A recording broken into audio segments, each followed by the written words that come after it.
Let's talk about something big. I mean really big. Let's talk about God's will. I mean, when it comes to honoring God with our lives, I mean, this is a really big deal. As a matter of fact, there, that's better.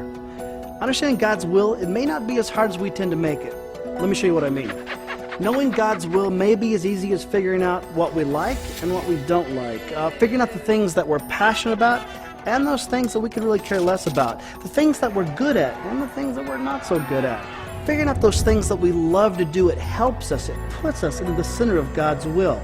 But here's the deal. God's will never contradicts, yep, you guessed it, the Bible. God's will never contradicts God's word. Let me show you what I mean. So here's the question. How many people truly feel like they're living in the center of God's will? Well, that's really pretty easy. 43.765% of all Christians believe they're living in God's will. Seriously. I don't know, I just made up that number. Well, why did you do that? Because I wanted to use this board thing. That's awesome. Go away. Sorry. As I was saying, most people kind of fumble through knowing God's will. It kind of leaves us in the state of indecision. Yes, indecision. That would be me too. Like, where am I going to go to college? Who am I going to marry? Should I eat the pastrami that's left over in the kitchen? I don't know how old it is. Is it bad? How do you know if pastrami's bad? And then they decide not to make a sequel to Goonies. What am I going to do now? Goonies. It has been said. That's mine. It has been said that God loves us and has a wonderful plan for our lives. So what if we mess up? Does that mean all bets are off when it comes to knowing God's will? Yes. No, it doesn't. No, it doesn't. You see, if you mess up, if you fall flat on your face, because of God's grace, you can pick yourself up and commit your ways to the Lord. Speaking of commit, I don't know if you realize it or not, but the Hebrew word for commit is galal. It means to roll upon another, to roll upon God. That's good. How did you know that? Not just another pretty face. I got smarts.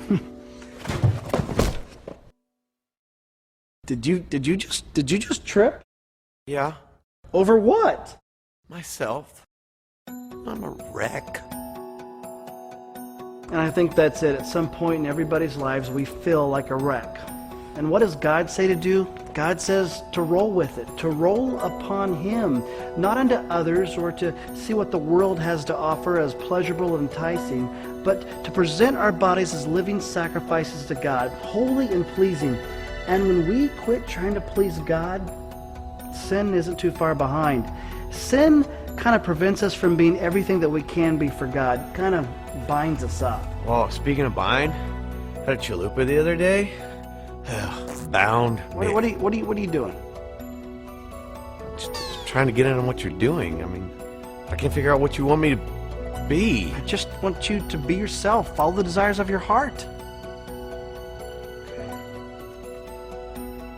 And I think that's it. When it comes to God's will, knowing God's will, it's just be yourself. Do what you can with what you have and leave the results up to God.